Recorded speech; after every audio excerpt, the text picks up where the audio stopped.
Here are the top stories for March 10th. President Ferdinand Marcos Jr. met with United Nations Secretary-General Antonio Guterres on March 9th at the United Nations headquarters in New York. During the meeting, they discussed working together globally and the Philippines' bids to secure a non-permanent seat on the UN Security Council.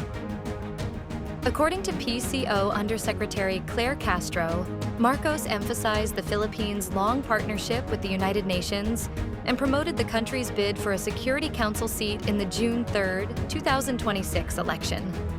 The president said the Philippines is ready to help keep global balance and support international cooperation.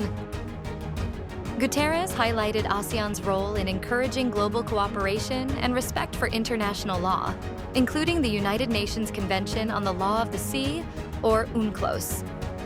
He also supported the Philippines campaign, saying the country is known at the UN as a bridge builder. Malacanang said that Filipinos in several Middle Eastern countries will be coming home on chartered and commercial flights arranged by the government.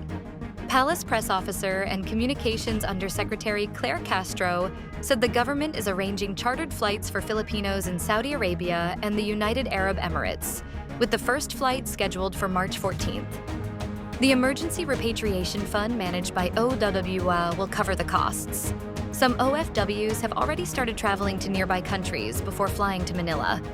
As of Monday, March 9th, some Filipinos from Israel and Dubai have crossed land borders to reach airports in Egypt and Oman for flights back to the Philippines. The government said that more than 400 Filipinos have already returned home since the conflict in the Middle East began, and authorities are focusing on their safety.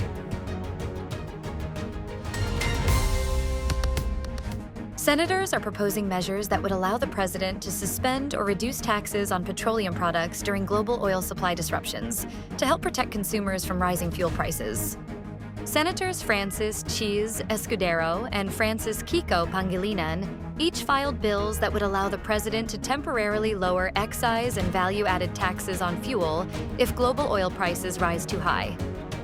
Escudero introduced Senate Bill number 1938 due to concerns about rising oil prices linked to tensions in the Middle East. Escudero explained that since the Philippines imports most of its crude oil, it is exposed to sudden changes that can raise transportation costs, electricity rates, and prices of basic goods. His bill also includes a flexibility clause that allows the president to cut taxes early during major supply shortages or geopolitical crises, as long as the Department of Energy confirms the situation.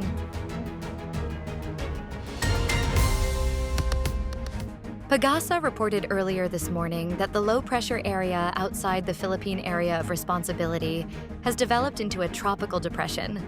At 8 a.m., the tropical depression was about 1,305 kilometers east of eastern Visayas. It had maximum winds of 45 kilometers per hour and gusts up to 55 kilometers per hour, moving north-northeast at 10 kilometers per hour. PAGASA said the system remains outside the Philippine area of responsibility and is not expected to enter the country's monitoring area. However, the trough of the tropical depression could bring cloudy skies, scattered moderate to heavy rain, and thunderstorms to parts of the Visayas and Mindanao. Meanwhile, the northeast monsoon, or Amihan, will continue to bring cloudy skies and light rain to Metro Manila and the rest of Luzon. U.S. President Donald Trump said the war against Iran might not last long, but he warned that fighting could get worse if the Islamic Republic disrupts global oil supplies. Oil prices briefly jumped to their highest point since 2022 after Iran named Ayatollah Mojtaba Khamenei as its new supreme leader, following the death of his father, Ayatollah Ali Khamenei.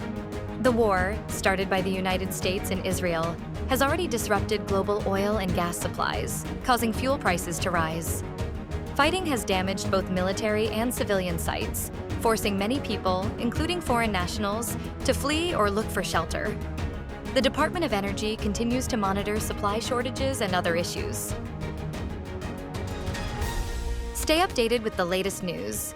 Visit our website at www.com.ph or follow us on social media. Thanks for tuning in to the Manila Bulletin Daily Rundown.